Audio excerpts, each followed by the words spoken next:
Welcome back to Lead the Standard, episode 14. Stop pushing and start pulling, a balanced approach to leadership in ISO management systems. So if you're struggling with getting your team on board with new processes, maybe it's time to rethink that approach. In this episode, we are talking about the push and pull leadership model, exploring the balance between direction and inspiration and how that can create a stronger, more committed team. So join Jackie and I as we break down the key forces to shaping your leadership and drive success. Don't miss it. As always, as you can see, I am here with Jackie, who is going to help us understand exactly what push-pull leadership model is all about and finding that sweet spot between direction and autonomy and building a more engaged and committed team. And I think it's easy for us to think that pushing for compliance and control is the way to go, but I'm not too sure that that's really the right approach, and I'm sure Jackie will share that with us a bit more. So I'm going to start with a message that we recently got from a client because it really captures what so many of us experience. And I believe this was Tom. Tom wrote, "I feel incredibly frustrated with the implementation of our quality management system. I truly believe in the benefits of having a robust QMS, but I'm facing a major roadblock, getting the rest of the team, including top management, to engage and support the initiative. I've been trying to enforce the new processes, thinking that if I can make them see the value, they will come around. But my efforts are only met with more resistance, creating a tense atmosphere. What can I do to make them see the value of the QMS and get them on board without causing more friction?" Jackie, why don't you kick us off walking us through the balanced Yes. approach to leadership? Yes, there are a few words that stood out there. And I'll come back to what Tom sent us as well. But you also said a few key words when you were talking about the push-pull model, and you also said the words sweet spot. And I was actually thinking as you were talking about it, I think, even the title, what's the title? It's about, stop pushing, start pulling. And even the title sort of gives the impression that pulling is better or maybe the only way. But I think when you said sweet spot, I think that's the right spot because there's, you don't want to be completely pushing, which sort of sounds like Tom is doing. But then if you're only pulling, then there's some risks around that too. So we'll talk about that and see where, and as you said, that sweet spot, I actually really like that word. So thank you for that. So going back to what Tom said, the word that stood out there was enforce. That made me uncomfortable. Yeah, enforce. And Tom, we're saying this in the nicest possible way. You're very brave to have shared this with us. And that's why we're talking about it, because there's so much in this that other people may not be so brave to share, and they're going through the same, I suppose, challenges in effect. It's not an uncommon question that we get after virtual training. So it's definitely an ongoing. Yeah. And look, especially if we're passionate about what we're doing, and in this instance, it's a quality management system that Tom's implementing or working with or improving, but it can be with an OHS management system, food, environment, information security, any type of management system that you're trying to implement. But the key word there is enforce. Okay? And that's sort of what drove me to write this article. I was just going to say, encourage would feel like a much nicer word to use than, I don't want to enforce, but I want to encourage people to. Yeah. And look, it is challenging and it's frustrating. We'll probably talk about that as we go along. But, I am working with a client at the moment, and there is a struggle also to get people on board, but you can't enforce. You've got to be, as the quality leader or OH&S leader or the ISO management systems leader, you've got to find ways to just gradually take them along for the ride and get them interested.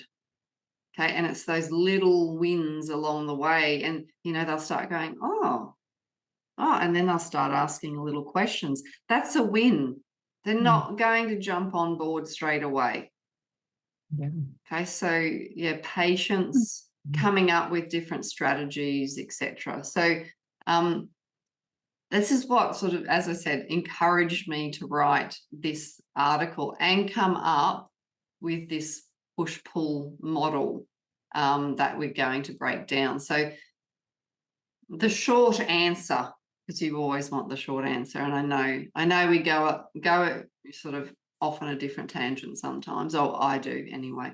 So when you implement an ISO management system, we often have this misconception that everyone in the business, in the organization, should instantly jump on board, embrace it, support anything that top management or you as the leader have got to say about it. But a lot of people in that position, particularly top management, think that they can simply just make people do it. Yeah. Well, I have the authority. I can make them do it. How well does that work? It's not leading. No. It's not a leader. Exactly. And it comes into that whole leadership, doesn't it? And it's change management as well. So we have to be very conscious of that change and the stress that it brings to the people that we're trying to encourage, I'll use your word, encourage to come along for the ride and eventually love it as much as you do. So that's why I came up with a push-pull leadership model. So as usual, it's got the 4 quadrants, but I've done it a little bit differently because normally, we talk about each quadrant, but I've done the influences more so. So the push, pull, support, and empowerment. So those 4 elements are what we need to be aware of as ISO leaders in this space. So pushing, pulling, support, and empowerment. Okay, and that support and empowerment sort of comes across supporting the push and pull, but we'll break that down a little bit further. All right.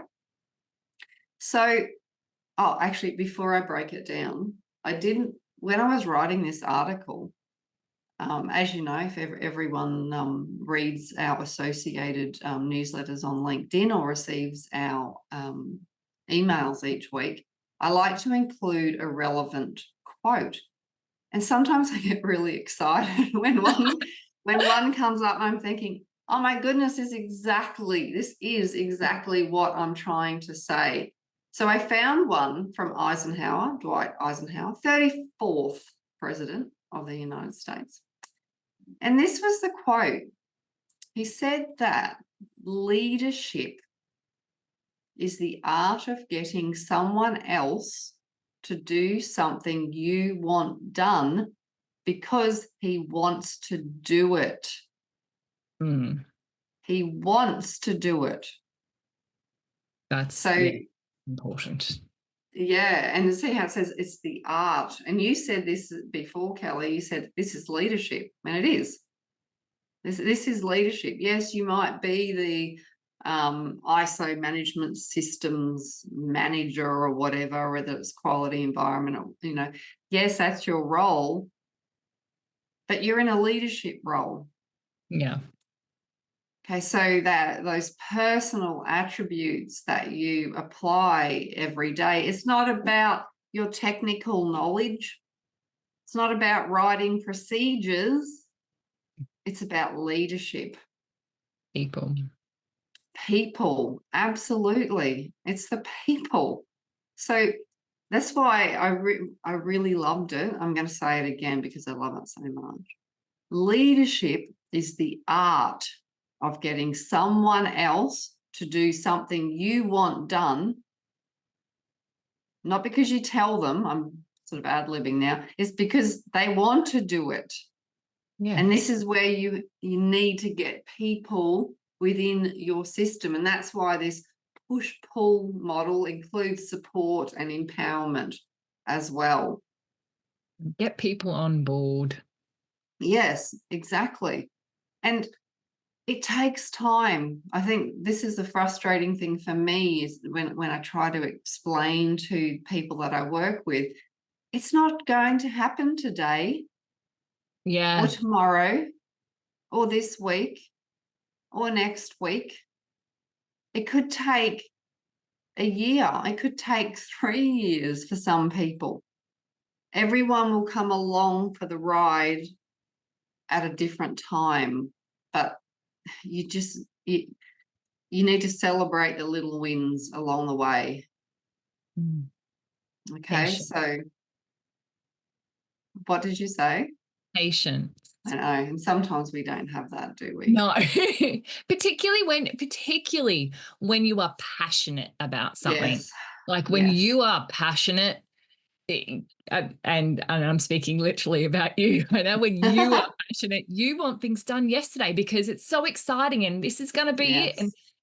But it takes us a little while to get on board, and we need to fit that into our schedules. And some like that passion is over. I'm not on that board with that passion. I don't know. I'm scared. So just we generally all get on board very quickly here, but I know that like there's things that we all kind of struggle with, for fear, time, overwhelm, and all those sorts of things. So yeah, patience is really important, particularly when you are passionate. Yes, your passion will get some people on board, but it might also turn some people off. It could do. Exactly. And it is also about knowledge or lack of knowledge, like, and understanding, well, why? What is this? Yeah, fear of change. Yeah. As I said before, really this leadership role you're in is change management. Okay, and as Kelly said, I think people are a key thing. So that's sort of been a light bulb moment for me to say it out loud. Yeah, and look, and that's it. It's the core of what you've written, but when you say it out loud, I know that's right. That's what's buried in amongst this is the people. So, will I break it down? Let's break it down. I feel like I want to say something about the Olympics, but I'm not going to. So okay. Let's not talk about that. All right. So, the first influence. So, if you're looking at this, and I don't know if we can do it, we can show up the model, or if you're reading the number 61 newsletter that's on LinkedIn, you'll see that there's 4 influences. There's push, pull, support, and empowerment. Okay, so I'm going to cover push and then pull first, and then we'll go to that intersection, if you will. All right. So the first influencer is push, and that's a combination of clear directions and control. Already it seems like, ooh, we've got clear directions and there's control. We know what we're doing. So, with the clear directions, there's like specific instructions, there's certain expectations. It's very clear. I like clear directions. I know that Kelly also does. So, it is a good thing, I think, clear directions. So it is really important in our documented procedures and when we're training people. So clear directions, that's a positive thing. Okay. Then the other quadrant that influences push is control. So control is sort of, I suppose, maintaining that oversight and control around those clear directions and conformance with the system. It's important, obviously, when we're talking about conformance, and because we do have to conform with these requirements of these ISO standards. So again, control on its own is a good thing, isn't it? Yeah. Okay. And control of the, how do I put this? Control of the situation, not, or control of, in my head I've got this explained. Of the people. Yeah, you're not control, you're not control. It's, you've got, everything is under control. We've got this situation under control, not I own. That's probably a better way to do it. You've got the situation under control, not you own it and everything is how you say. Yeah. Well, we all know, we've all heard the term control freak and micromanagement. Yeah. Okay, this is what this leads to. Yeah. You know, that sort of control freak micromanagement nature, because you think you've got to control everything. And we've done the same here, Kelly. Sometimes we've written procedures or mapped out workflows, and it's gone to the nth degree because we've just got to make sure every little thing's done, blah, blah, blah. And it becomes over the top. It's sort of like, you know, it stifles the people that are trying to use it, and they feel like they don't have I don't know, it stifles their creativity. They don't feel like they can ownership. Ownership. The irony of that, as we've discovered, is that the more detail you put into that process, the more likely those minute steps that you really needed to be done are overlooked. Yeah. And as we said, both of these combined and this push can, I'll just say, lead to that micromanagement. And we've all been there, either as micromanagers or being micromanaged, or we've seen it as well. Okay, so this is that word enforce that Tom used in his email to us. So if you're listening, Tom, this is possibly where the risk is for you. Like, it's fantastic that, you know, you've got clear directions and you're maintaining that oversight and control, but people might be pushing back because they're feeling micromanaged, and it's, as I always say, it's being shoved down their throat. It's like being enforced. Yeah. So that's push. Then I'm going to go to the opposite first and come back to the intersector. So the opposite then of push is obviously pull. Funny, and the quadrants that influence of pull are inspiration or inspiring and guidance. Okay, so let's understand what those two mean, because this will be all four quadrants and we've talked about, and then we'll see how they break up at that intersection. So pull, part of that is being inspiring. So, you know, and Kelly brought this up before, it's about leadership, the art of leadership, as Eisenhower said. So as leaders, we motivate. So that's a good word to use. We motivate our team, you know, because we have a vision. And Kelly was talking about, you know, how passionate I get about certain things. And, you know, because I have a vision, I can see it. It's like, yes, this will work. This will be awesome. Everyone will love it, blah, blah, blah. And here's the word you used as well, encouraging. So it's not enforcing, it's motivating and encouraging them along the way. So that then fosters and encourages that creativity, and you said this, ownership as well. Yeah, they buy in. They're like, I want to be part of this. I want to look after, like, you want to share your passion, give them time to digest and kind of let that adrenaline drop a little and see what, okay, yep, I can see where this sits. Let them have a bit of a feel around, see what this And that's what happens with us all the time. You come in with your really exciting ideas, and I'm going to implement this, and this is going to be amazing, and make it work. And I go, Jackie, slow down, calm down. Yep. Give me 24 hours to just work that through. And then Yeah. it happens. But yeah, but that's because you foster that creativity, you empower, you share that passion, but you don't enforce that timeline or that idea on us. Or the It's how to.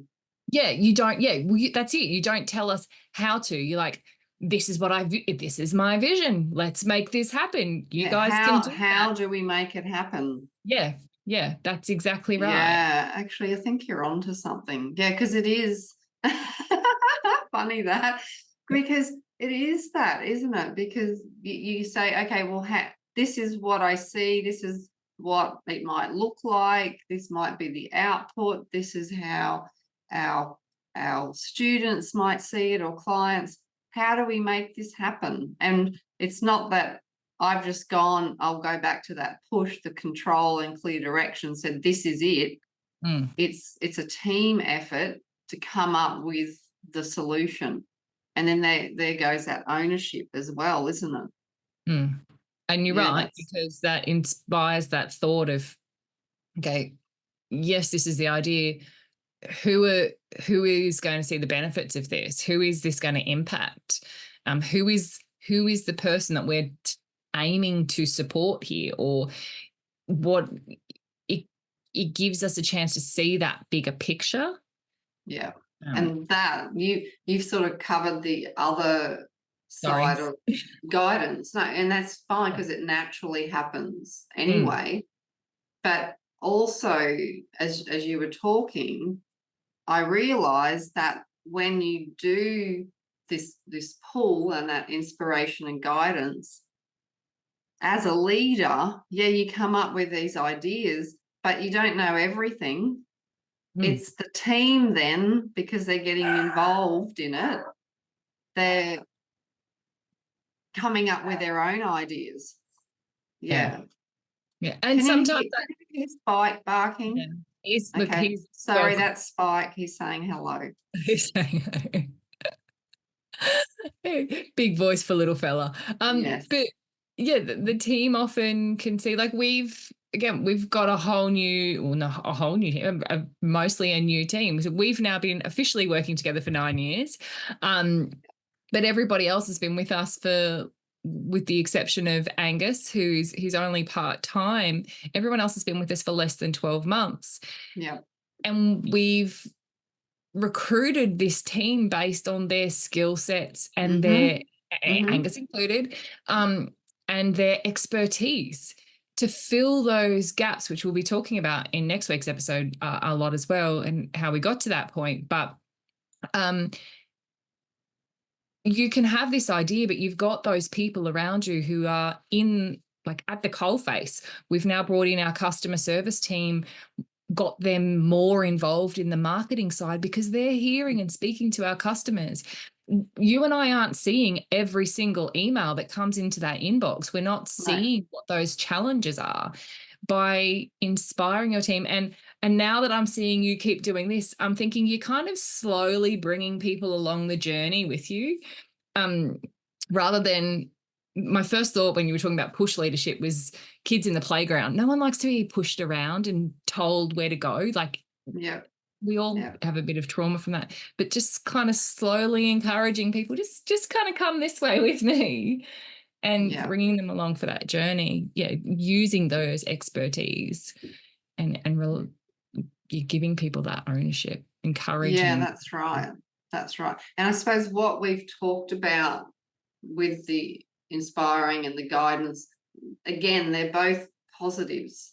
Mm, And we've used examples of our own experiences where the outcome has been positive. mm, But of course, if we're just, and I think you said it earlier, actually, it was, I don't know, it was whatever you said might have been a bit woo woo, but you're not really woo woo. But it was like, people have just come along and they feel this and da da da da da. There's the risk if that's overly encouraged, because then they're just walking along and so, yeah. They're in the view. Yeah, that's right. Looking Focusing out on. the window. There's no direction. Mm. So if this pull is done too loosely, I guess, it can, the risk with that is sort of a lack of direction and consistency. You know, my favorite word is consistency. I just had a aha moment. Thank you, Spike, for my inspiration.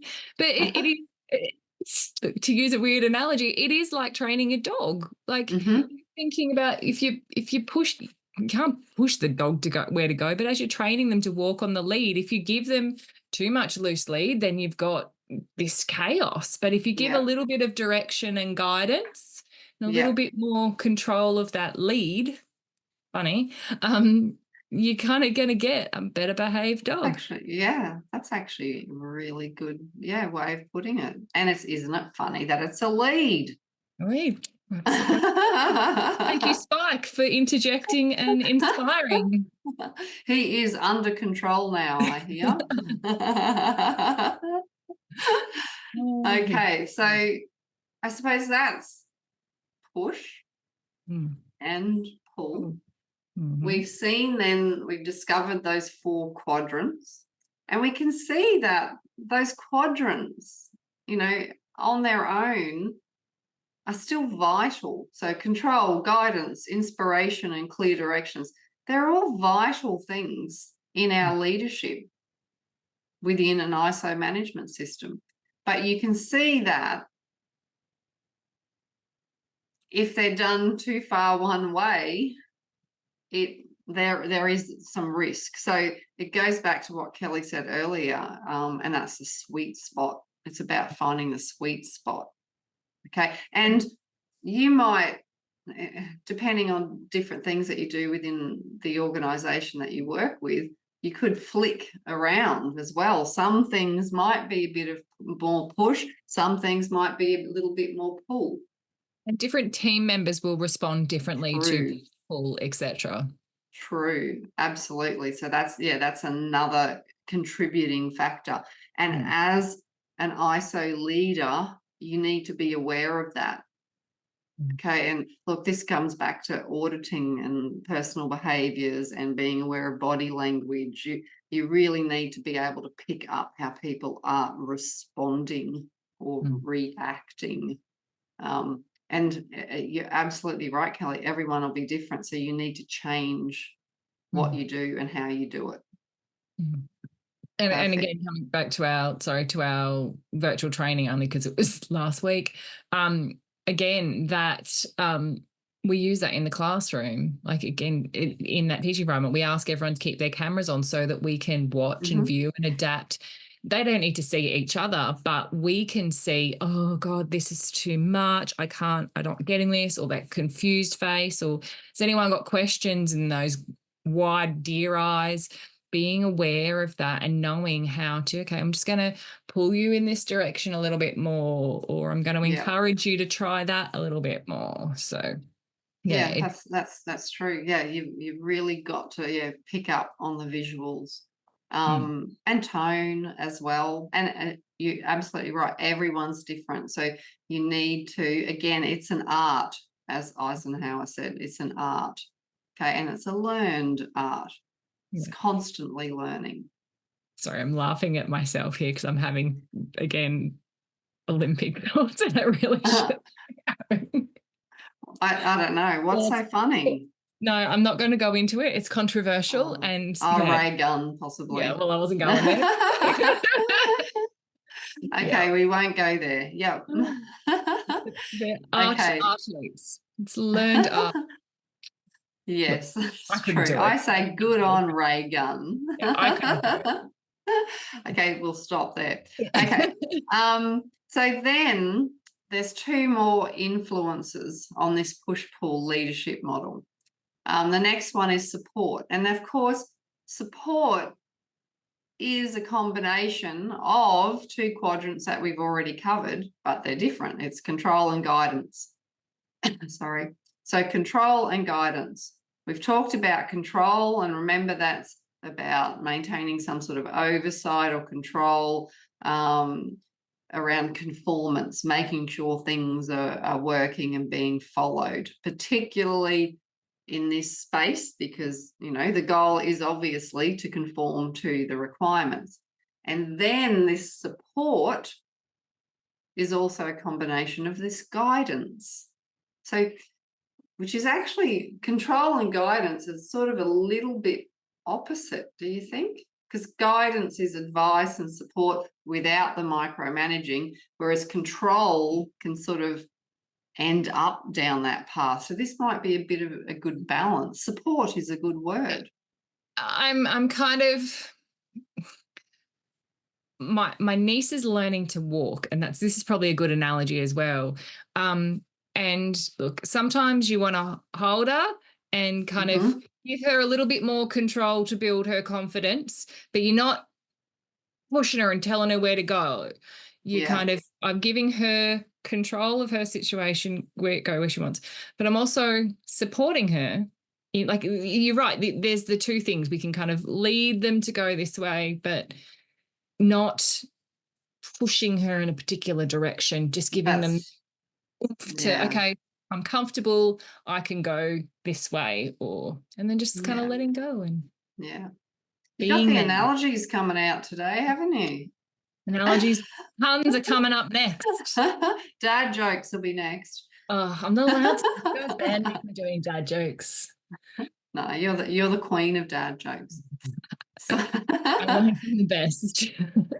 So along those lines, actually, as you were talking about that analogy of, you know, supporting your niece in, you know, her new world of learning to walk, if that's overdone, that support, then you're not giving her that dependence. You know, she's not going to learn from, whoops, I've fallen down, now I've got to get back up. Yeah. So again, while, as we've discussed, control and guidance on their own are great, and as a combination, it is support, but done in excess, you're taking away that independence. They're going to rely too much on that. Yeah. And they're not going to learn to walk. Yeah. Yeah. Extra fear or overconfidence, and as well is possibly the other way. Oh, look, I can jump off this deck because don't do that. No, but again, like, if you've got control the whole time, you're either going to build a self-destructing situation or a volatile situation. You're right. You've got to find that balance. Yeah, exactly. And really, if you've been supported all the time and then all of a sudden you do fall and you hurt yourself, and it's your fault. It's your fault. You stopped supporting me. You didn't tell me how to do this minutely. That's your fault, not mine. And that comes into play, doesn't it? Especially in change management and implementing your management system. It's great to come up with excuses and blaming people instead of taking ownership. So I suppose that's the risk here as well. You know, you're taking that opportunity away. Yeah. Okay. The final influencer is empowerment. Well, here we go. Look at us. I know, it's a strong word. Quadrant. It's a strong word, empowerment. And it's a combination of two quadrants that we've already discussed as well. Clear directions, which, as I said, Kelly loves. She's great at putting procedures together, making it clear and following it through. I suppose it takes the guesswork out of it with clear directions. And then it's a combination then of the clear directions with inspiring or inspiration. So that's where, you know, leaders motivate their team and encourage them to come along. So you can see these two sort of don't go all that well together, unlike, you know, push, where clear directions and control, it was sort of, you know, a marriage made in heaven, those two, okay, for push. And the same with pull. It was inspiration and guidance. They worked well together. But now that we're at the cross section of these influences, the quadrants for support and empowerment don't go so well together. But in saying that, each one on their own is still positive. It's a good thing. Okay, and we've sort of pulled that apart. But what's the risk with empowerment? So I think it's more so about, and we talked about this earlier, so then we always find this as a crossover. People can get a bit lost maybe with empowerment. It's too high level. It takes, you mentioned this takes away ownership as well, because it's like, oh, where am I heading? It could also encourage ownership, and someone's going to take it on and go, well, look, everyone looks a bit lost here. I'm going to take this on board. Yeah. It could do that too. Yeah. The other thing is that, yeah, you're right. It could get too much, and we've empowered somebody so much that they've gone, yep, this is my project. I'm going to own that. And it becomes completely separate from the intent or the company's goals, the message, the everything. So you kind of have two situations. This is the organizational picture, and this is that individual's thoughts and ideas, and we don't quite marry those up. Yeah. So that's a bit of a challenge in that space as well, keeping the consistent messaging or end goal. Everyone has that same end goal. Yeah, because that sort of coordination and control to a degree is sort of gone, isn't it? Yeah. And I think that's where you're saying I love writing processes and procedures and those sorts of things. And that's a starting point. Like it's not, this is the process, this is the procedure, and only I can change that and only I can update that. Yeah. Because chances are I'm no longer doing that role. I'm not dealing with all of the customers. I'm not seeing the social interactions. I'm not in those spaces anymore. So here is your guidelines, your guidance, your starting point, and then empower them to own that and adapt that and improvement. But this is where we start, and this is what keeps us on track to our team goals, our business goals. But if it doesn't work for you, you can make it work for you. So it's that balance of, look, here's the guidelines. Yeah. Do whatever you want inside the boundaries. But yeah, again, finding that spot in the middle that works. That's right. And as usual, that's a great segue, because that's where I was going to head with, well, we've talked about the different influences. We've talked about the 4 quadrants that influence it. You mentioned the sweet spot earlier. So where is it? And you sort of taken us there, because you talked about documentation, clear directions, and you said that's just the start. So, if we look at this model again, and hopefully it's going to be up so people can see it if you're watching this on YouTube. Obviously, if you're listening, you can't see it. But just to refresh, the 4 quadrants are clear directions, control, guidance, and inspiring or inspiration. So if you draw a little circle in the middle, sort of, how with a Venn model, you've got the crossover. That's actually an improvement on this model, I just thought.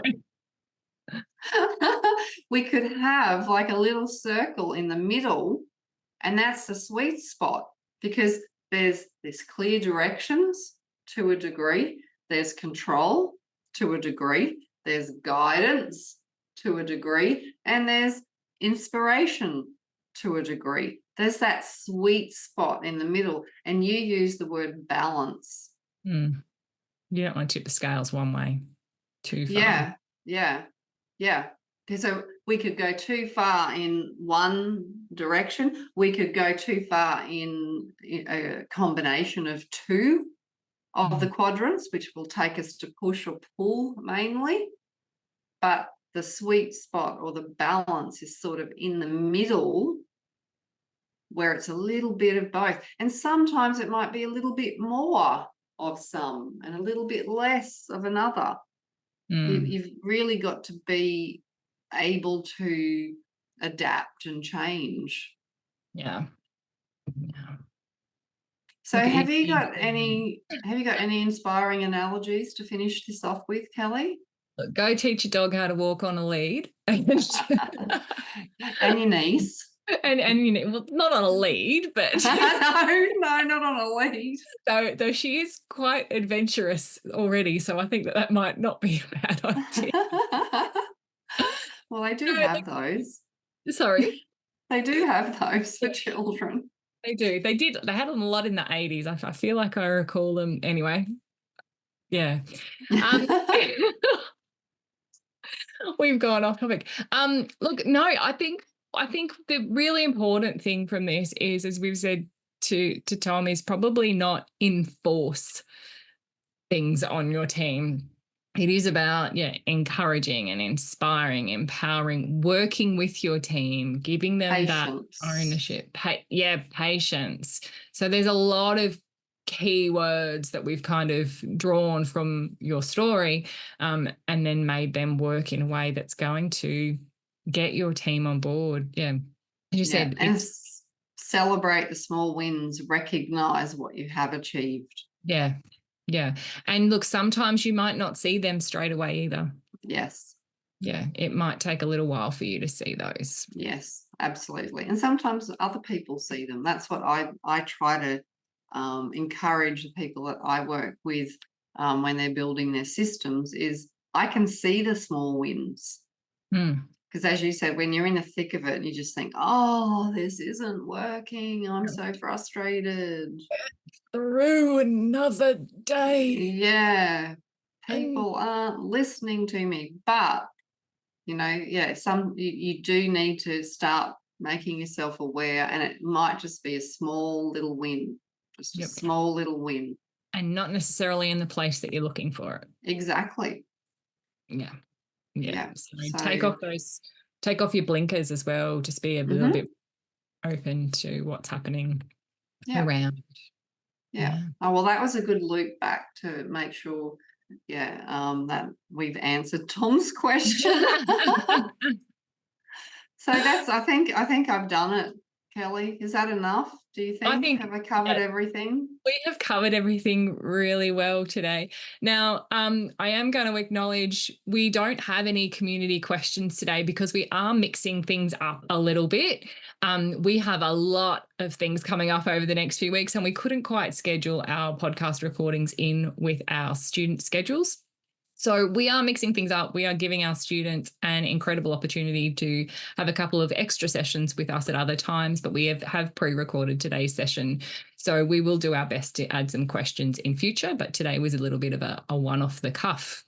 But I think that's going to drive a lot of questions for other people. So I'm keen to see comments, etc., in on our show notes and our comments on YouTube, etc., etc. So thank you, Jackie, for a wonderful insight session today. I think we've both had a few light bulb moments as we've gone along. Next week's session is going to kind of follow on from this a little bit. It is going to be a little bit different yet again. We are going to be talking about embracing change and building resilience in your team, because things don't always happen as you plan, which we have just discussed today. So yeah, I'm really looking forward to that conversation. And I think we're going to leave it there. This is a little bit quick. I have people wrapping us up. Thank you, Jackie, for the conversation. And we will see everyone next week for episode 15. Yes. Firing through. Thanks, guys. Thank you. Bye.